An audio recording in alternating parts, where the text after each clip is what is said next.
ஆடி sale தள்ளுபடி up to 50%. Chennai சில்க்ஸின் ஆஹா ஓஹோ ஆடி sale. தெறிக்க விடும் காரம் நிறம் சுவையை தருகிறது. ஆச்சி மிளகாய் தூள் தெறிக்க விடும் காரம் நிறம் சுவை. பழைய நகையை கொடுத்து பைட் 11 monthsல அதே அடைக்கு புது நகையை எடுத்துக்கோங்க. எக்ஸ்ட்ராவா ₹1 தர வேண்டாம். Magic old gold exchange. Nakkheeran நேயர்களுக்கு வணக்கம். இன்று நம்முடன் கருத்துக்களை பகிர்ந்து கொள்ள இணைந்திருக்கிறார் திமுக தேர்தல் பணிக்குழு செயலாளர் கடலூர் இள புகழேந்தி அவர்கள். வணக்கம் சார். அனைவருக்கும் வணக்கம். மக்களை காப்போம் தமிழகத்தை மீட்போம் என்ற பிரச்சாரத்தை அதிமுக பொதுச் செயலாளர் எடப்பாடி பழனிசாமி மேற்கொண்டு வருகிறார். இந்த பிரச்சாரத்தின் போது திமுக மீது கடுமையான விமர்சனங்களை வைக்கிறார், குற்றச்சாட்டுகளை வைக்கிறார். இதற்கிடையில் அவர் சொன்னது அதிமுக தனி பெரும்பான்மையுடன் வெற்றி பெற்று ஆட்சி அமைக்கும் அப்படின்னார். இன்னைக்கு பாஜக மூத்த தலைவர் உள்துறை அமைச்சர் அமித்ஷா ஒரு ஆங்கில நாளேட்டுக்கு நேர்காணல் அளித்திருக்கிறார். அதில் அவர் அதிமுக பாஜக கூட்டணி அமோக வெற்றி பெறும், அப்படி வெற்றி பெறும்போது ஆட்சியில் பாஜக பங்கு பெறும் அப்படின்னு சொல்றாரு.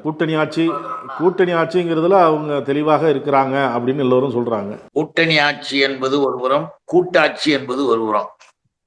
இந்த அமித்ஷாவுக்கும் எடப்பாடி பழனிசாமி இருக்கிற கூட்டாட்சி, அது என்ன கூட்டாட்சி அப்படின்னீங்கன்னா அதனுடைய நிலை வேறு. ஏன்னா முதல் கோணல் முற்றும் கோணல்.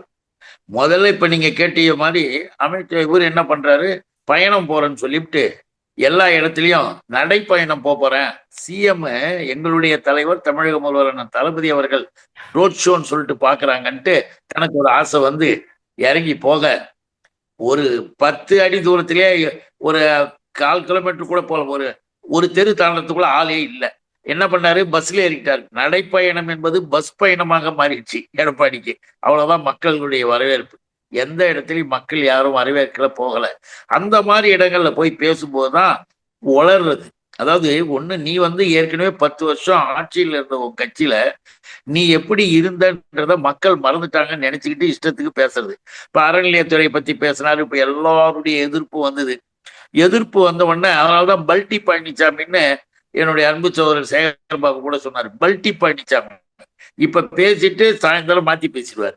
அவரு நாங்கள் அமோக வெற்றி பெறுவோம், எல்லாம் தனியா நிற்போம்னு சொல்லிட்டு வர்றதுக்குள்ள அவங்களுடைய தலைவர் வர்றாரு. யாரு? அமித்ஷா என்ன பண்றாரு, நாங்க எங்க கூட்டணி ஆட்சி அமோக வெற்றி பெறுன்றாரு. இது என்ன, 2 பேருமே மாறி மாறி சொன்னா என்ன பிளான் பண்றாங்க இவர்கள்? கூட்டு அப்படி என்பதே மிக மோசமாக அநியாயத்திற்கு, அக்கிரமத்திற்கு சர்வாதிகார கூட்டு. அமித்ஷாவும் மோடியும் தலைமையா, இவர் எடுபிடியா, இவர் உட்கார்ந்துக்குவாராம். அவங்க இஷ்டத்துக்கு பேசுவாங்க, இவர் இஷ்டத்துக்கு பேசுவார். ஆனால் நடக்க போறது என்ன தெரியுங்களா? உண்மையில மக்களிடம் மிகப்பெரிய வெறுப்பு இவங்க மேல வந்துடுச்சு. இப்ப அமித்ஷா மேல ஏற்கனவே பெரிய தொல்லைகள், பெரிய கொடுமைகள் இருக்கு. அமித்ஷா தான் இப்ப என்ன பண்றாராம், தமிழ்நாட்டை இதை எடுத்துக்கிட்டு தமிழ்நாடு அரசாங்கம், முதலமைச்சர் மக்கள்கிட்ட நல்ல பேர் வாங்கிட்டாரு, உரிமை தொகை 1000 ரூபாய் கொடுக்குறாரு, குழந்தைகளுக்கு காலை உணவுன்றாரு, பெண்களுக்கும் மாணவர்களுக்கும் அரசு பள்ளிக்கூடத்தில் படிச்சு உயர்கல்விக்கு போனா 1000ன்றாரு, தனித்திறன் போட்டின்னு சொல்லிட்டு உலகமெல்லாம் அனுப்புறாங்க ஏழை எளிய பசங்களை. இதை விடக்கூடாது அப்படின்ட்டு தமிழ்நாட்டுக்கு வருகின்ற நிதியை, தமிழ்நாட்டுக்கு தர வேண்டிய அத்தனை நிதியையும் தடுத்து நிறுத்துறது, பாதி கூட கொடுக்க கூடாதுன்னு சொல்லி முடிவு பண்ணிட்டாங்களாம். முடிவு பண்ணி இந்த 3 மாசத்துல தமிழ்நாட்டு மக்களை மிகவும் கொடுமையான ஒரு சூழ்நிலைக்கு ஆளாக்க திட்டம் போட்டு அமித்ஷா திரிய, இந்த ஆள் ஒரு பக்கம் திரிய, இவர்களுடைய கூட்டணி என்பது ரகசியமாக திரைமறைவிலே அக்கிரமங்களை செய்வதற்காக கூடி பேசிட்டு, நான் அப்படி போவேன், நீ அப்படி போவேன், எல்லாம் நான் அவங்களுக்குள்ள பேச்சுவார்த்தை நடந்த நாடகம் நடக்குது, வேற ஒண்ணும் கிடையாது. தமிழ்நாட்டு மக்கள் ஒன்றும் யூபி குஜராத்ல பாவம் அப்பாவி மக்கள் இங்கிலீஷு கூடாதுன்னு சொல்லிட்டு ஸ்கூல்ல இருக்க இங்கிலீஷ்லாம் எடுக்க போறாங்க அமித்ஷா. எவ்வளவு பெரிய மேதை பத்தீங்களா, அறிவாளி பத்தீங்களா? இங்கிலீஷ் ஆங்கில பாடத்தை எடுத்துட்டு நம்ம பிள்ளைங்களையும் யூபி குஜராத் பசங்களை மாதிரி வெளியிடங்களுக்கு எடுபடி வேலைக்கு அனுப்பலான்னு அமித்ஷா முடிவு பண்ணியிருக்காரு. இந்த அமித்ஷா, இந்த கார்பரேட் கம்பெனி கும்பல், நரேந்திர மோடி கும்பல் எடப்பாடிய நிமிஷத்துக்கு நிமிஷம் ஆட்டி வைக்கிறாங்க. நீ இன்னைக்கு போய் கூட்டணி இல்லைன்னு பேசு, நான் கூட்டணின்னு பேசுவேன். மறுநாள் நீ இல்ல நான் தப்பா பேசிட்டேன்னு சொல்லு. இப்படி இவர்களுக்குள் பேச்சுவார்த்தை நடந்து கொண்டு தமிழ்நாட்டில் இவர்களுடைய கூட்டணியை நிர்ணயிக்கிறது குருமூர்த்தி என்கின்ற RSS துக்ளக் குருமூர்த்தி. அது உலகத்துக்கு தெரிஞ்சு போச்சு. அதனால பலத்த அடியும் தோல்வியும் வாங்கி விரட்டி அடித்தால் ஒழிய இவனுங்களுக்கு விமோசனம் கிடையாது. தமிழ்நாட்டில் மிகப்பெரிய பிரச்சனை என்ன அப்படின்னு கேள்வி எழுப்பும்போது அதுக்கு அவர் அமித்ஷா சொல்ற பதில் திமுக ஆட்சியில் கட்டுப்படுத்த முடியாத பரவலான ஊழல் நடக்குது, ஆயிரக்கணக்கான கோடிகள் ஊழல் அடங்கிய நீண்ட பட்டியலே இருக்கு அப்படிங்கிறார். ரொம்ப ஏன்னா அமித்ஷாவும் மோடியும் அடாடா எப்பேற்பட்ட துறவிகள், உச்சியில போய் உக்காந்துக்கிட்டு அப்படியே பாட்டு பாடிக்கிட்டு தவம் இருக்கிற துறவிகள்ல இவங்களுடைய காலத்தினுடைய இது. நீ முதல்ல உன் இடத்த போய் பாரு. தமிழ்நாட்டில் இருக்கக்கூடிய நிலைப்பாடுகளில் எந்த விதத்திலையும் எவனாலும் இதுவரைக்கும் ஒரு குற்றச்சாட்டு கூட சொல்லி பெருசா இங்க ஒண்ணு வழக்கு பதிவு பண்ணி விசாரிச்சு தண்டனை கொடுத்துடல. ஆனா நீ உன் கதை என்ன தெரியுங்களா? முந்தா நாள் ஒரு பாலம் உழுது புதுப்பிச்சு 6 கோடி 7 கோடி செலவு பண்ணி புதுப்பிக்கிறான். 1 மாசம் டக்குன்னு பாத்தீங்கன்னா பாலம் உடஞ்சின்னு முடிஞ்சு போச்சு. கடந்த 4 ஆண்டுகளுக்குள்ளாக குஜராத்ல மட்டும் கட்டிய பாலம் 16 பாலங்கள் உடைந்து விழுந்தன. 16 பாலம் உடைஞ்சு விழுந்ததுன்னா எப்படிடா? நான் அப்புறமேல விசாரிச்சு பார்த்து நம்மளுடைய இவங்கெல்லாம் கம்பெனிலாம் போய் பார்த்தாங்கல்ல, பத்திரிகையாளர்கள் BBC இவங்கெல்லாம் என்ன கொடுத்துட்டாங்க தெரியுமா? 25% 20%ன்னு பிரிச்சு இவர்கள் கான்ட்ராக்ட்காரர்கள்ட்ட மொத்தமா கமிஷனை வாங்கிக்கிட்டு கொஞ்சம் கூட தரமே இல்லாமல் ஒரு பாலத்தை கட்டி அதை கட்டியதால ஆயிரக்கணக்கான உயிர் பலியை கொடுத்துக்கிட்டு உட்கார்ந்துகிட்டு இருக்கிற இந்த அமித்ஷா, ஊழலின் பெருச்சாலியாக தெரிஞ்சுக்கிட்டு இருக்கிற இந்த அமித்ஷா திமுகவை பார்த்து அப்படியே வேகமா சொல்லிட்டாரு. திமுகவை பார்த்து சொல்வதற்கு உனக்கு என்ன யோகியதை இருக்கு? லா அண்ட் ஆர்டர்னு உடனே லா அண்ட் ஆர்டர் என்ன? சட்டம் ஒழுங்கு. சட்டம் ஒழுங்குனா என்ன? எதுக்கு பேர் சட்டம் ஒழுங்கு? இதோ பார், நடவடிக்கை எடுக்க வேண்டியதை எடுக்கலாம் சட்டம் ஒழுங்கு அமித்ஷா. இப்ப நீங்கெல்லாம் முதலே கூட உங்களுக்கும் தெரியும், எல்லாமே எல்லாருக்கும் தெரிஞ்ச விஷயங்கள். இப்ப பில்கிஸ் பானு என்ற ஒரு லேடிய நடு ரோட்ல அந்த குழந்தைய சாவடிச்சுட்டு தப்பு பண்றான். காவல்துறை நின்று வேடிக்கை பார்க்குது. ஒரு காவல்துறையின் உயர் அதிகாரிய பிறகு கமிஷன்ல சொல்றாரு, நாங்க என்ன பண்றது, எங்களை நடவடிக்கை எடுக்கக்கூடாதுன்னு எங்க கையில கட்டி போட்டாங்கன்னு கண்ணீர் விடுறாரு. அப்படிப்பட்ட கொடுமையை பண்ண இந்த அமித்ஷாவும் நரேந்திர மோடி இன்னைக்கு கூட செய்தி பாருங்க, மணிப்பூருக்கு நீ எப்பயாவது போவியா, இனிமேலாவது போவியா அப்படின்னு நம்ம ரிப்போர்ட்டர்ஸ் கேட்கறாங்க. அதே மாதிரி திட்டம் போட்டு பிளான் பண்ணி ஊழல், லா அண்ட் ஆர்டர் எல்லா பிரச்சனையும் நாசமாக்குறது பிஜேபியும் பிஜேபியின் தலைமையில் இருக்க இவங்க தான். அதை உலகத்துக்கு நல்லா தெரியும். இனிமேலும் இவர்கள் ஏமாற்றிக்கிட்டு இருக்கலாம் அப்படின்றது ஒன்றும் இது பண்ண முடியாது. ஏன்னு கேட்டீங்கன்னா, இப்ப புல்டோசர் கலாச்சாரம்னு ஒன்று வச்சிருந்தானுங்க தெரியுமா? அதெல்லாம் எங்க? ஓ மாநிலத்துல புல்டோசர் கலாச்சாரம் என்ன? அவரு இந்த இடத்துல ஏன் வீடு கட்டின, ஏன் அங்க கட்டின, இப்ப இந்த இடத்துல நாங்க கொடுக்க மாட்டோம், அது கொடுக்க மாட்டோம், இது கொடுக்க மாட்டோம் சொல்ல வச்சு அதுக்கு பிறகு ஒருத்தங்கிட்ட கம்ப்ளைண்ட்டை வாங்கிட்டு பெரும்பான்மையாக சிறுபான்மையினராக இருக்கிற இஸ்லாமியர்களுடைய இல்லங்கள் அதுல அதிகமா, அதற்கடுத்து ஒடுக்கப்பட்ட சமூகத்தை சேர்ந்த மக்கள், அப்போ கிறிஸ்துவ மக்கள், இவங்களுடைய வீடுகளை எல்லாம் கணக்கு வழக்கு இல்லாம புல்டோசர் வச்சு தரமட்டமா இடிச்சுக்கிட்டு போய் கோஷம் போட்ட பயலுங்க தான் இந்த அமித்ஷாவும் நரேந்திர மோடியும். அது என்னாச்சு? சுப்ரீம் கோர்ட் கொடுத்தாங்க பாருங்க. கோர்ட் சொல்லுது, இனிமேல் இந்த புல்டோசர் கலாச்சாரம் நிறுத்து, புல்டோசர் வச்சு இடிச்சு உடைக்கிறதை நிறுத்து. அங்க மக்கள் வெளியில போறது மட்டுமல்ல, அங்கத்தான் லா அண்ட் ஆர்டர் என்கின்ற நிலையில கோபப்படுகின்ற இளைஞர்கள் மற்றவர்கள்லாம் தவறான பாதைக்கு போக வழிவகுக்காதன்னு உச்ச நீதிமன்றம் இவங்களுக்கு இடித்துரைச்சது. ஆக லா அண்ட் ஆர்டர் என்பதையும் கெடுக்கிறது இவங்க தான். கெடுத்துட்டு இங்க லா அண்ட் ஆர்டர் இல்லை, அது இல்லை, இது இல்லைன்னு நல்லா இருக்கிறது இவனுங்களுக்கு பிடிக்கல. தொகுதி சீரமைப்பு உள்ளிட்ட ஒன்றுமில்லாத பிரச்சனைகளை திமுக உருவாக்க நினைக்குது. அதுக்கு காரணம் என்ன அப்படின்னா, திமுக குழுவா செயல்படுறாங்க.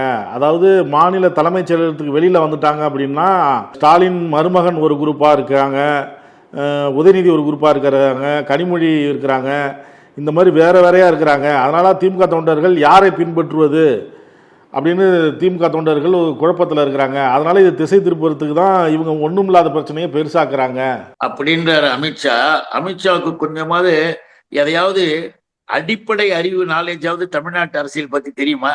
ஒரு கட்சி நடந்துகிட்டு வருது, கட்சி சிறப்பாக இருக்குது, திராவிட முன்னேற்ற கழகம் கட்டுப்பாடு உள்ள இயக்கம், அதை முதல்ல தெரிஞ்சுக்கணும். அமைச்சா உன் கட்சி மாதிரி கிடையாதுயா. இதுல யாரு அந்தந்த அணி இருக்கு, அந்த அணியினுடைய செயலாளர்கள் இருக்காங்க, அமைப்பாளர் இருக்காங்க, நாடு முழுக்க பிரச்சாரம் நடக்குது, எல்லாம் ஒழுங்கா போயிட்டு இருக்கு. திமுகவை பார்த்து ஒரு கிளப்பி விடுறாங்க, அவங்க குடும்ப பிரச்சனை இது அதுன்னு. அதெல்லாம் ஒண்ணும் கிடையாது. மிக தெளிவாக திராவிட முன்னேற்ற கழகம் இன்றைக்கு செயல்பட்டுக்கிட்டு இருக்கிறோம், எல்லாருக்கும் தெரியும். இதேதான் இவனுங்களுக்கு வேலை. வெளியில இருந்துகிட்டு கத்தும் பொழுது அவங்க குடும்பம், அவங்க வாரிசு, இவங்க இது, நீ எதை வேணாலும் சொல்லு, எப்படி வேணாலும் போ. இங்கு இந்த நாட்டில் மக்களுக்கான நல ஆட்சியை, மக்களாட்சியை தர்றது திமுகன்னு எல்லாரும் தெரியும், சமூக நீதி ஆட்சின்னு தெரியும். இப்ப நான் கேட்கறேன், உன் கட்சி ஒரு கட்சி ஐயா, உன் கட்சியில சுப்பிரமணிய சாமின்னு ஒரு ஆள் இருக்காருல்ல, சுப்பிரமணிய சாமின்னு, அந்த சுப்பிரமணிய சாமி ஓப்பன் டாக் என்ன சொன்னார் தெரியுமா? இந்த நரேந்திர மோடி ஆட்சி ஒழிந்தால்தான் இந்தியாவிற்கு விடுதலை கிடைக்கும், பிஜேபி என்பது ஊர் உலகத்தை இப்பொழுது ஏமாற்ற தொடங்கி விட்டார்கள் அப்படின்னு பச்சையா பகிரங்கமா சுப்பிரமணிய சாமி பேப்பர்ல பேட்டி கொடுக்குறாரு. நீக்கினியா? நடவடிக்கை எடுத்தியா? உன் கட்சியில ஏதாவது கட்டுப்பாடு இருக்கா? ஏன் உன் நிதி மந்திரி இருக்கிறாங்களே நிர்மலா சீதாராமன், அவங்களுடைய வீட்டுக்காரர் பிரகலத் இருக்கார்ல, பிரகலத் அவர் ஒரு புத்தகமே எழுதினார், நிதி நிலையில் இந்திய துணை கண்டம் மிகவும் பின்தங்கிவிட்டது, இனி எதிர்காலத்தில் இது மீண்டும் எழுவது மிக கஷ்டம், இப்பயும் இவர்களுடைய திட்டங்கள் எல்லாமே தவறான திட்டங்கள். உன் நிதி மந்திரி என்னன்னு கேட்டியா? கட்டுப்பாடு இல்லாத, எந்த விதமான கடமை உணர்ச்சியும் இல்லாத, எதை பற்றியுமே கருதி கொள்ளாத ஒரு கூட்டம், நீ ஒரு கும்பல். உன் கும்பலுக்கு பேர் 75 ஆண்டு கால சமூக சீர்திருத்த இயக்கமான திராவிட முன்னேற்ற கழகத்தை பத்தி நீ பேசாத. அமித்ஷா, உன் கதை எல்லாருக்கும் தெரியும். இனி எதிர்காலத்துல என்னென்ன நடக்க போகுதுன்றத எல்லாரும் பார்க்க தான் போறாங்க. இந்தியா முழுவதும் இது இருக்குது. மகளிர் உரிமை தொகை கொடுக்கறதா சொல்லிட்டு வந்தாங்க, ஆனால் 28 மாதம் கொடுக்கல. அதிமுக இதுக்காக குரல் கொடுத்தது, அழுத்தம் கொடுத்தது, சட்டமன்றத்தில் நான் பேசினேன், பொதுவெளியிலும் பேசினேன், அதுக்கப்புறம் தான் கொடுக்க ஆரம்பித்தாங்க. இப்போ 30 லட்சம் பேர் கொடுக்க போகிறதா சொல்கிறாங்க, தேர்தல் வரும் அதுக்காக. இப்போ தேர்தல் முடிஞ்சதுக்கப்புறம் சில காரணங்களை காட்டி அதுவும் நிறுத்திடுவாங்க, அதிமுக ஆட்சிக்கு வந்தால் 1500 ரூபா கொடுக்கப்படும் அப்படிங்கிறார். நாம் என்ன கேட்குறோம்? எழுதி கொடுக்கறத அப்படியே எதையோ உளறிக்கிட்டு எங்க போறிய? ஒரு அடிப்படை பேசிக்கல் நாலேஜ் நீ முதலமைச்சரா இவ்வளவு நாள் இருந்து இல்ல, அப்ப நினைச்சு பாத்தியா? ஏன் இதை போல ஒரு உரிமை தொகை திட்டத்தை நீ ஏன் ஆரம்பிக்கல? 5 வருஷமா உனக்கு அறிவு வேலை செய்யலையா? உனக்கு அந்த புத்தி வரலையா? அந்த ஐடியாவே வரல. ஏன் வரல தெரியுமா? உனக்கு அந்த எண்ணமே கிடையாது. நீங்க பின்னால நான் அதை செய்வேன் இதை செய்வேன்னு சொல்றது இருக்கட்டும், திமுக செய்யறதுல பங்கு எடுத்துக்கிற மாதிரி நான் சொல்லிதான் வந்தது, நான் சொல்லிதான் வந்தது, அந்த கதையெல்லாம் இல்ல. நான் இப்போ உங்ககிட்ட சொன்ன தெரியுமா? ஒன்றியத்துல உட்கார்ந்து இருக்கக்கூடிய பாரதிய ஜனதா ஆட்சி இந்த திட்டங்களை எல்லாம் செய்யக்கூடாது, செய்ய விடக்கூடாதுன்னு நிதி ஒதுக்குதலை நிறுத்திடுறது, கஷ்டத்தை கொடுக்கறது. கஷ்டத்தை கொடுக்கும் போது எவ்வளவு சாமர்த்தியமா முதலமைச்சர் சமாளிச்சு செய்யறாரு. ஆனா இன்னும் நம்ம கஷ்டத்தை கொடுப்போம்னு கொடுத்துதான் நிதி இல்லாம நிறுத்த பார்த்தானுங்க. அததான் இப்ப இவரு நான் குரல் கொடுத்த உடனேதான் வந்தது அப்படின்னு கதை. இதைத்தான் எதிர்காலத்துல செய்ய போறானுங்க. எல்லாத்தையும் நிறுத்திடணுமா தமிழ்நாட்டுல? பேருந்துகள்ல இப்போ உரிமை தொகை பேருந்தர் இலவசமா போறாங்க. புதுமை பெண் திட்டங்கள் இருக்கு, தமிழ் புதல்வன் திட்டம் இருக்கு, எல்லாமே மக்களுக்கு, அடிப்படை உழைப்பாளிகளுக்கு. அதை எல்லாத்தையும் க்ளோஸ் பண்ணணும்ன்றான் மேல உட்காந்துக்கிட்டு. அதுக்கு நான் துணை வரேன்னு சொல்றாரு எடப்பாடி. அப்புறம் என்ன இங்க ஆக்ட் பண்ணிக்கிட்டு டைலாக் பேசிட்டு தெரியுறாரு. அதெல்லாம் எதுவுமே கிடையாது. ஓரணியில் தமிழகம்னு ஸ்டாலின் இப்ப சுத்தி சுத்தி வராரு. ஆனா மக்கள் ஓரணியில் திரண்டு உங்கள் ஆட்சியை விரட்ட போறாங்க அப்படிங்கிறார். அப்படின்னு அவருக்கு ஒரு கனவு, அதாவது கற்பனை, கதை எழுதுற மாதிரி. ஓரணியில் தமிழ்நாடுன்றது இன்னொன்னு புரிஞ்சுக்கணும். முதலாக இந்தியாவிலேயே ஒரு முதலமைச்சர் பொறுப்பை ஏற்கின்ற போது சொன்னார், எனக்கு வாக்களித்தவர்களுக்கும் சரி வாக்களிக்காதவர்களுக்கும் நான் முதல்வராக இருந்து உழைப்பேன்னார். அந்த உழைப்பினுடைய உச்சக்கட்ட பலனாகத்தான் எல்லா தரப்பு மக்களும் இப்ப அவர் ஆதரிக்க ஆரம்பிச்சிட்டாங்க. அதையெல்லாம் தாங்கிக்க முடியாம, ஒன்னும் புரியாம தடுமாறிக்கிட்டு கிடந்துக்கிட்டு இப்ப இவர் இந்த கதையெல்லாம் இங்க எடுத்து சொல்லிக்கிட்டு இருக்காரு. இந்த கதைகள் அவருடைய கற்பனைகளை தவிர வேறும். கோயிலை பார்த்தாவே சில பேருக்கு கண்ணை உறுத்துது அப்படின்னு எடப்பாடி பழனிசாமி பேசினார். கோயில் நிதியில கல்லூரி கட்டுறாங்க, அரசு நிதியில நாங்கெல்லாம் கல்லூரி கட்டணும் அதிமுக ஆட்சி காலத்துல, ஆனா இவங்க வந்து கோயில் நிதியில கட்டுறாங்க அப்படின்னு சொன்னாரு. அதுக்கு வந்து திமுக நீங்களும் பதில் அடி கொடுத்தீங்க. அப்போ வந்து அவரும் பதில் சொன்னார், வந்து திரித்து பேசுகிறாங்க அப்படின்னு சொல்லி. இப்போ நீங்கள் சேகர்பாபு அமைச்சர் சொல்கிறது வந்து என்னன்னா, கோயில் நிதியில் கல்லூரியை துவங்கலாம்னு அறநிலைத்துறை சட்டமே இருக்குது, ஆந்திரா கேரளாவிலலாம் அந்த மாதிரி இருக்குது அப்படின்னு சொல்கிறாரு. இப்போ பாஜகவை சேர்ந்த மூத்த தலைவர் ஹச்ராஜா சொல்கிறது என்னன்னா, கோயில் காசுல கல்லூரி கட்டக்கூடாது, பாஜக அதை விரும்பல, நீதிமன்றமே தடை செய்திருக்குங்கிறார். இந்த நீதிமன்ற தடையை எடுத்துக்கிட்டு இவர் கோர்ட்டுக்கு போய் உத்தரவு வாங்கிட்டு வரட்டும், வெளிப்படையாக பத்திரிகைகளிலும் விளம்பரம் செய்யிட்டு போஸ்ட் ஓட்டும். ஹெட்வைட் ராஜாவுக்கு நாம் இப்ப என்ன சொல்லிக்கிட்டு இருக்கோம்னா, வேற ஒண்ணும் கிடையாது. இனிமேல் தமிழ்நாட்டில் அறநிலையத்துறையின் சார்பாக கட்டப்பட்ட கல்லூரிகள் அனைத்தும் இடித்து தள்ளப்படும். அது கோர்ட்டே சொல்லிடுச்சு, நாங்களாம் இடிப்போம், பிஜேபி RSS இடிப்போம், இது கல்வி நிலையங்களில் இனிமேல் நாங்கள் எதையும் செய்ய மாட்டோம் போஸ்ட் அடிச்சு ஒட்ட. தமிழ்நாட்டுல கல்வி நிலையங்களிலும் இப்ப வந்து அவரவர்களுடைய நம்பிக்கைக்குரிய வழிபாட்டு தலங்கள்ல இன்னைக்கு நேத்தா 1963-64 இருந்து அந்த நிதியிலிருந்து ஆலயங்கள் நிதியிலிருந்து கோயில் இது கட்டுறாங்க. பக்தவச்சலம் காலத்திலும் இருக்கு. நம்முடைய முத்தமிழறிஞர் கலைஞரும் கட்டியிருக்காரு. ஏன் மக்கள் திலகம் எம்ஜிஆரும் கட்டியிருக்காரு. நாம கேட்கிறோம், மக்கள் திலகம் எம்ஜிஆர் கட்டினாரு, எம்ஜிஆர் கட்டினது போல ஜெயலலிதா ஒண்ணு கட்டிச்சு. ஜெயலலிதா கட்டின அந்த கல்லூரிக்கு பக்கத்திலேயே ஒரு பெரிய குடோனும் வகுப்பறைகளையும் அந்த நிதியில கட்டினது தான் இந்த எடப்பாடி பழனிசாமி. ஹெட்வைட் ராஜா எங்க போயிருந்தாரு? என்ன வெளிநாட்டுல இருந்தாரா? இல்ல அவர் கைலாசத்து மேல போய் உட்கார்ந்து இருந்தாரா? இன்னொரு குற்றச்சாட்டு அவர் வைக்கிறாரு, இது வந்து இந்து அறநிலைத்துறை பழனி கோவில் நிதியில் உள்ள கல்லூரியில முஸ்லீம் ஆசிரியர்கள் எப்படி நியமிக்க முடியும் அப்படிங்கிற கேள்வியும் எழுப்பியிருக்கிறார். இப்போ இந்த ரோடு ஒண்ணு இருக்கு. இப்ப இந்த ஊருக்கு வந்து முஸ்லீம் வந்து ஒருத்தர் மேயரா இருக்காரு, முஸ்லீம் வந்து கிறிஸ்துவர் ஒருத்தர் வந்து சேர்மனா இருக்காரு. முஸ்லீம் கிறிஸ்துவர்கள் சேர்மனா இருக்கிற ஊர்ல நான் அந்த ரோட்லயே நடக்க மாட்டேன், நான் போக மாட்டேன்னு ஹெட்வைட் பூஜா போயிடுவார? இதெல்லாம் என்ன பேச்சு? மனிதனாக மனுஷனா வா. அதை விட்டுட்டு நிதியின் மூலமாக கட்டப்படுகின்ற கல்வி என்பது நீ எல்லாத்திலையும் சனாதனம் பாக்குறியா? இது நியாயமா? நான் எதுக்கு கேட்கறேன்னா, இப்ப முருகன் கோயிலையே நீ என்ன பண்ண? முருகன் கோயில கூட நீங்க தப்பா தானே பார்த்த. இந்த ஹெச்ராஜா சொன்னது அதானே, முருகன் வந்து தவறு, அவர் வந்து நாங்க ஏத்துக்க மாட்டோம், முருகன் தமிழ் கடவுளு, ஏன்டா தமிழ் கடவுளு அப்படின்னா அவர் வந்து அவருடைய 2வது மனைவின்னு என்னென்னமோ தப்பு, முதல் மனைவியோ 2வது மனைவியோ வள்ளியை பத்தி எல்லாம் தப்பா பேசுறது இந்த ஹெச்ராஜா கூட்டம் தான். அதனால முருகன் தமிழ் கடவுளா ஒதுக்கிட்டானுங்களாம். அப்போ கடவுளில் கூட நீ இந்த சனாதன தர்மத்தை பாக்கறன்னா நீ எப்படிப்பட்ட ஆளு? இந்த நியாயங்கள்லாம் நாங்க கேட்டுக்கொள்ள. கல்லூரிகள், வகுப்புகள், பள்ளிக்கூடங்கள் கட்டுவது என்பது கோயிலுக்கு பெருமை. அந்த கோயிலுக்கு நிதி தருகிறார்கள், அவங்களுக்கும் பெருமை. மற்ற மாநிலத்தில் இருக்கும்போது அங்க போய் கேட்க தெரியல, இங்க வந்து குதிக்கிறார். இப்பொழுதும் சொல்றாரு நம்முடைய முதல்வர் அவர்கள், நம்முடைய அறநிலையத்துறை அமைச்சர். இன்னைக்கு பாருங்க, இந்த ஹெட்வைட்டை நம்ம என்ன கேட்கறோம்னா தெளிவா கேட்கிறோம். இவ்வளவு நாள் இருந்தீங்களா இந்த தமிழ்நாட்டுல? உனக்கு வேண்டிய உங்க ஆட்சிகள் நடந்தது இல்ல? அப்பெல்லாம் நீ எங்க போயிருந்த? 1000 வருடங்கள் பழமையான கோயில்களை புதுப்பிக்கின்ற பணியை இன்னைக்கு முதல்வர் தொடங்கி இருக்கிறார். 1000 வருடங்கள் பழமையான கோயில்களை அறநிலையத்துறையின் மூலமாக என்னுடைய அன்பு இளவல் சேகர் பாபு கூட சொல்லியிருக்காரு, புதுப்பிக்கிறாங்க. இப்படி ஒரு பக்கம் சிறப்பா போறதை பார்த்துட்டு தாங்கிக்க முடியாம வெறி பிடிச்சி போய் காலேஜ் அடிப்பேன், ஸ்கூலை உடைப்பேன்னு. அதுதான் அவர் என்ன சொல்றாரு, இப்ப திருச்செந்தூர் கோவில்ல கும்பாபிஷேகம் நடந்தது, அதுக்கான பணத்தை கொடுத்தது சிவநாடாரு. இதுல இவங்க ஏன் அமைச்சர் சேகர்பாபு பெருமை கொள்றாரு, தமிழ்நாடு அரசு ஏன் பெருமை கொள்ளணும்? உதயநிதி ஸ்டாலின் ஸ்டைல்ல சொல்லணும்னா அது என்ன உங்க அப்பன் வீட்டு பணமா அப்படின்னு கேட்கிறாரு. இந்த மாதிரி ஒரு இடியாட்டிக்கான ஆளை வந்து நீங்க எங்க போய் சொல்லுவீங்க?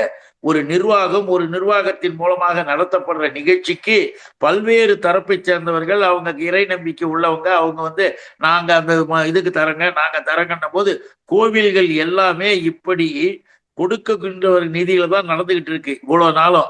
அதை முதல்ல நீ புரிஞ்சுக்கணும். ஒண்ணு தெரியுமா, எங்களை பத்தி பேசுறிய மகா கும்பமேளா யூபியில எங்க பிராக்ன்னு ஒரு இடத்துல நடந்ததுல, பிரயாக்ராஜ்னு ஒரு இடத்துல மகா கும்பமேளா உத்தரப்பிரதேசம். நீயும் உன் ஆட்சியும் உன் இதுவும் போய் தொலைய வேண்டியதானே. அங்க 300 பேர் இறந்தார்கள் கூட்ட நெரிச்சல்ல. உனக்கு பாதுகாப்பாக ஒழுங்காக ஒரு கோயில் விழாவை கும்பமேளாவை கூட நடத்துறதுக்கு யோகியதை இல்லை. திருச்செந்தூர்ல லட்சக்கணக்கான பக்தர்கள் வழிபாடு அருமையாக அமைதியாக நடந்தது. அதுக்குதான் ஏன் சேகர்பாபு பாராட்டுறோம். உன்னை நடத்தி காட்டின அரசியா இது? இந்த அரசுக்கு இருக்கிற பெருமை. கும்பமேளாவில் என்னாச்சு, 300 பேர் செத்தாங்கன்னு சொல்லிட்டு பிபிசிலையும் இந்தியா டுடேவிலையும் தெளிவா எடுத்து போட்டாங்க. ஆனா இவர் என்ன சொன்னார் தெரியுங்களா? இவங்களுடைய தலைவர் அப்படியே எச் ராஜா அப்படியே குதிக்கிறாரு. அவருடைய தலைவர் மாதிரி இருக்கிறார் அங்க ஒரு யோகி, ஒரு முதலமைச்சர் பக்கி பணாதி ஒண்ணு பண்டார மாதிரி ஒண்ணு இருக்க, ஒரு முதலமைச்சர் காவி. அந்த ஆள் என்ன சொன்னா, 32 பேர் தான் செத்தாங்கன்னா. அரசாங்கத்தின் மூலமாக 32 பேரு. ஆனால் எல்லோருக்கும் தெரிந்த நிலையில் ஆய்வுகள் நடத்தி பார்த்தோம்னா 300 பேருக்கு மேல செத்தாங்க. இப்படி கோயில் நிகழ்ச்சியை ஒழுங்கா நடத்துறதுக்கு துப்பில்லாத நீயும் உன் கட்சியும் அழகாக இயங்கிக் கொண்டிருக்கிற அறநிலைத்துறை, அற்புதமாக நடத்துகின்ற விழாக்கள் நிகழ்ச்சிகள் செய்கிற திமுக ஆட்சி மீது எதையாவது கற்பனை கதையாக சொல்லிக்கிட்டு இருக்கீங்களே தவிர, அவைகள் நீ உன்னை இப்ப வெளிப்படுத்திக்கிட்ட நீ ஒரு கோயில் பணத்தை எடுத்து இந்த மாதிரி செலவு பண்றது சதி செயல் அப்படிங்கிறாரு எடப்பாடி பழனிசாமி. ஒரு 10 கல்லூரி கட்டுறதுக்கு அரசுகிட்ட பணம் இல்லையா அப்படின்னு கேள்வி எழுப்புறாரு. சதி செயல்ங்கிறார். அவங்க நீங்க சொல்ற மாதிரி அந்த நன்கொடை அளிக்கிறவங்க அந்த கோவில் சிறப்பாக செயல்படணும், அந்த கோயிலை அபிவிருத்தி பண்ணணும், கோயிலை விரிவுபடுத்தணும், பக்தர்களுக்கு வேண்டிய வசதியை செய்யணுங்கிறதுக்காக அந்த பணத்தை அவங்க நன்கொடை அளிக்கிறாங்க. ஆனா அந்த பணத்தை எடுத்து இந்த மாதிரி செய்யறது சதி செயல் அப்படிங்கிறாரு. கொடுத்தவங்களுக்கு தெரியும், அதை செயல்படுத்துறவங்களுக்கு தெரியும். இது ஒன்ன மாதிரி கோயில் பேரை சொல்லி கலெக்ஷன் பண்ணிவிட்டு கோயில் விழாவே நடத்தாம நான் அதை செஞ்சேன் இதை செஞ்சேன் கோயில் பணத்தை திருடுகின்ற கூட்டம் அல்ல. அதை முதல்ல ஞாபகம் வச்சுக்கணும். எதுக்காக சொல்ல வரோம்னா, ஒவ்வொரு இடத்திலும் ஆலயத்தில் இவர்கள் காலத்துல, எடப்பாடி காலத்துல என்ன நடந்ததுன்னு நல்லா எடுத்து பாருங்க. அதிகபட்சமா ஒரு 2-3 கோயில் உள்ள கருவறைக்குள்ளேயே தவறுகள் நடந்து வழக்குகள் வந்தன. நாட்டில் இருக்கிற அத்தனை பேரும் வேதனைப்பட்டார்கள். இதுதான் எடப்பாடியின் சாதனை. அந்த மாதிரி சாதனையை பண்ணிக்கிட்டு நீ உக்காந்துக்கிட்டு இருக்கிற, ஒழுங்கா நடத்துகின்ற இதுல இப்ப சிவ்வு பணம் கொடுக்கிறாரு, அவருடைய கல்லூரி அவருடைய பணத்தை கொடுக்கிறாருன்னும் போது அது அவருடைய விருப்பம். கொடுத்தார், அது இந்த நிகழ்ச்சியை சிறப்பாக நடத்துவதற்காக பயன்படுத்தப்பட்டது. அதுல கணக்கு வழக்குன்றது அவராட்சி, அரசாங்கம். நீ யாரு நடுவுல பூந்து? ஏன் நாம என்ன கேட்கிறோம், உன் ஆட்சியில இப்படி ஒரு சிறந்த ஒரு நிகழ்வை ஏன் நடத்தல? அங்க நடத்தலாம், 300 பேர் சாகலாம். இன்னொரு இடத்துல போய் இந்த கங்கை, இந்த ஆறு, அந்த இதுல வாரணாசி இதுல நடக்கும் பொழுது அங்க போன பிணங்களை எல்லாம் எடுத்து போட்டு அந்த பக்கம் கழிவு நீர் எல்லாம் கெடுத்து பெரிய போராட்டம் நடத்தி நிறுத்தினாங்க. கடவுள்கள் பேரையே சொல்லிக்கிட்டு இப்படி மோசடி பண்ணிக்கிட்டு இருக்கிற கூட்டத்தை ஆதரிக்கிற எடப்பாடி பழனிசாமி கேள்வி கேட்பதற்கு தகுதி இல்லைன்னு மட்டும் நான் சொல்லல. இதெல்லாம் பொழுது போகணுமேன்னு சொல்லிட்டு எங்கேயாவது மேடையில் ஏறிக்கிட்டு ஸ்டைலா நின்றுக்கிட்டு பேசுற மாதிரி பேசிக்கிட்டு போறாங்களே தவிர, நான் இப்பயும் சொல்றேன், என்னுடைய அருமை சகோதரர் சேகர்பாபு சொன்ன மாதிரி பல்டி பழனிசாமிக்கு, அது மாதிரி ஹெட்வெயிட் ராஜாவுக்கு இந்த தமிழ்நாட்டு மக்கள் தெளிவாக பதில் தருவார். பல்வேறு கருத்துக்களை பகிர்ந்து கொண்டதற்கு நன்றி சார். வணக்கம், நன்றி. நக்கீரன் டிவிக்கு சப்ஸ்கிரைப் செய்யுங்கள். உங்கள் ஆதரவே எங்கள் பலம். ஆசிரியர்களுக்கு நண்பனாகவும் மாணவர்களுக்கு ஆசானாகவும் திகழும் தேர்வு வழிகாட்டி. ஒவ்வொரு பாடத்திற்கும் அனுபவமிக்க ஆசிரியர்களின் துல்லியமான தெளிவான விடைகள். CNC இருக்கு, தேர்வு பயம் எதற்கு?